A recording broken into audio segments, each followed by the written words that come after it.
मैं अजय भाई आपके पास आऊं उससे पहले जो हरदीप पुरी साहब ने और जो डॉक्टर राकेश पाठक ने कहा है, ये उन्होंने हरदीप पुरी साहब ने कहा कि मेरे जो बॉस थे टेरजे लार्सन जो थे आरपीआई जिनकी बात कर रहे थे, इंटरनेशनल पीस इंस्टीट्यूट के तहत मैं उनसे मिला था और ये एप्स्टीन से यूएन के बातें की बात कर रहे थे, यूएन में कैसे क्या होगा।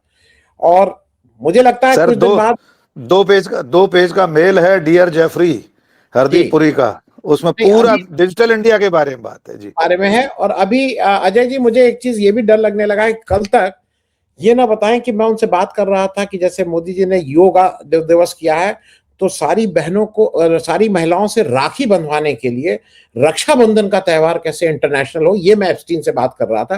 कुछ इस तरह की बात भी हरदीप पुरी बिना सिर पैर की कर सकते हैं। मेरा कहना यह है कि राहुल गांधी ने बिल्कुल स्पष्ट कर दिया है कि ये चोक है, जो उन्होंने साफ साफ कहा कि आंख में आंख डाल के बात नहीं कर सकते हैं, भग जाते हैं। और इन सारी चीजों का जो चोक, जो दोनों गर्दन जो फंसी हैं, एप्स्टीन फाइल और अडानी केस, ये बिल्कुल स्पष्ट है।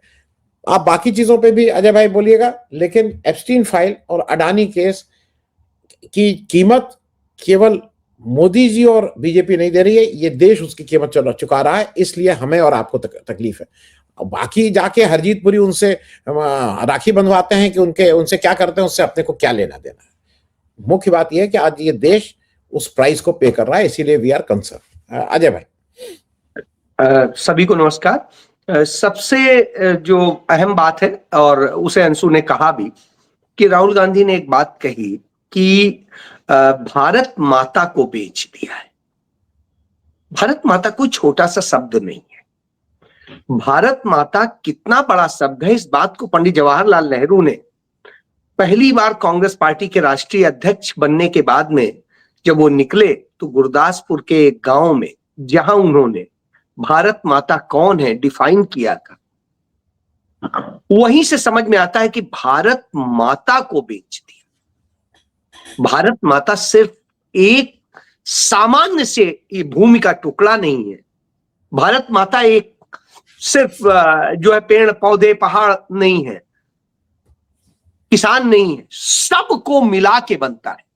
उसमें अंशु भी हैं, उसमें राकेश भाई भी हैं, उसमें अग्रवाल साहब भी हैं, उसमें आप भी हैं, हम भी हैं, और उसके साथ साथ वो सारे लोग हैं जो भारत माता के लाल हैं, क्योंकि भारत माता उनके बिना बन नहीं सकती।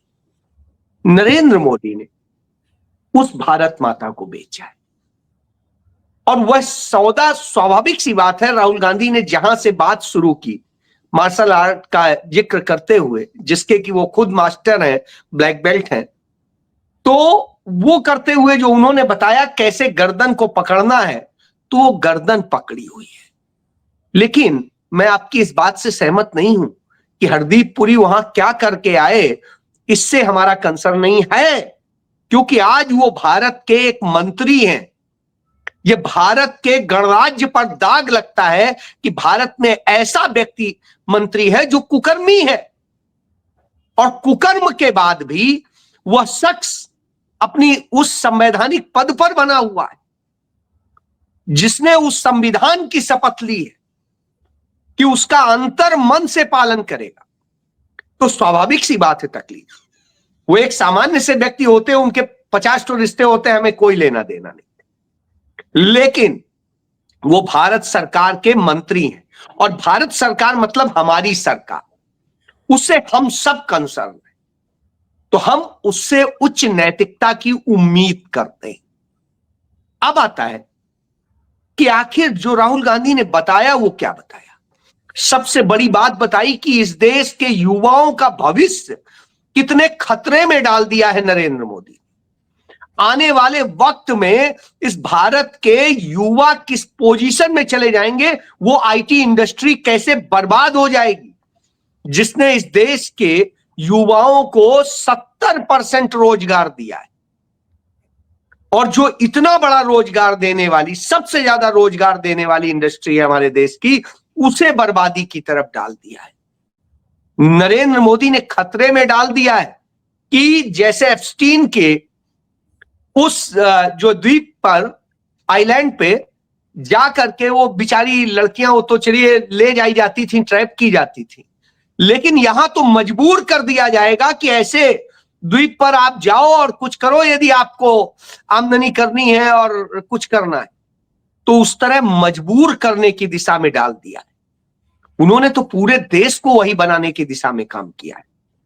नरेंद्र मोदी ने इस स्थिति में आज डाल दिया है, उस आशंका को व्यक्त कर दिया राहुल गांधी ने कि कैसे, जो कि बताया राकेश भाई ने, कि डेटा दे करके और फ्री डेटा आप एक्सेस करें, उससे भारत की संप्रभुता, सुरक्षा, सब कुछ खतरे में पड़ गया है।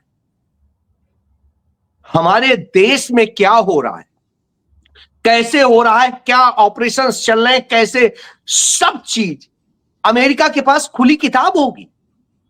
हम अपने लोगों से कहते हैं ये गोपनीय क्षेत्र है, ये प्रतिबंधित क्षेत्र है, जहां पर आप फोटो नहीं खींच सकते, ये नहीं कर सकते, लेकिन उन्हें तो ऐसा एक्सेस दिया है कि हर कोई जहां चाहे वहां देखे। आज कुछ आर्मी के ऑफिसर्स से बात हो रही थी, वो बता रहे हैं कि हम लोग व्हाट्सएप पे अपना सारा कम्युनिकेशन करते हैं आजकल, उस पे फाइलें तक भेज देते हैं, पीडीएफ, गोपनीय फाइलें। अब आप सोचिए, जब डेटा एक्सेस करने का पावर होगा तो उनमें क्या फाइलें जा रही हैं, कहां जा रही हैं, कैसे हो रही हैं, मेल से कैसे हो रहा है। और नरेंद्र मोदी अभी पीछे आईटी एक्ट के तहत ये पावर दे ही चुके हैं कि किसी का भी मेल, किसी का भी एसएमएस, किसी का भी कुछ, उसको आप वो कर सकते हैं।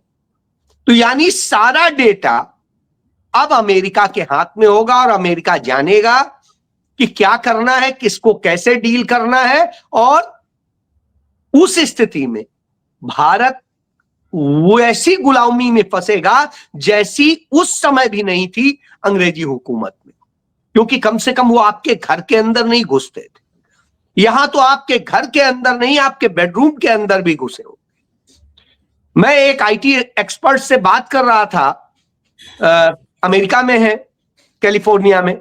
उन्होंने मुझे बताया कि आप जो मोबाइल रखते हैं वो मोबाइल ना चल रहा हो, लेकिन यदि वो provider company, service provider company चाहे तो आपका मोबाइल से क्या हो रहा है, जितना उसका कैमरा देख पाएगा वो बगैर चालू हुए भी वो देख सकता है। तो जब आपको डेटा का यह पावर दे दिया गया तो आपका मोबाइल बंद रखा है, कुछ नहीं है, तो भी वो है।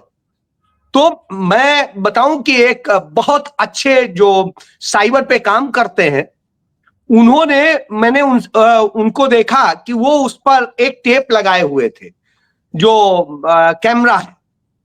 मैंने पूछा ये क्यों, तो उन्होंने कहा इसकी वजह ये है कि ये चाहे जिस पोजीशन में है, यदि ये है तो ये आपको देख सकते हैं। तो इसलिए जब हम वहां काम करते हैं तो हमें ये पूरा उस पे वो लगाना होता है।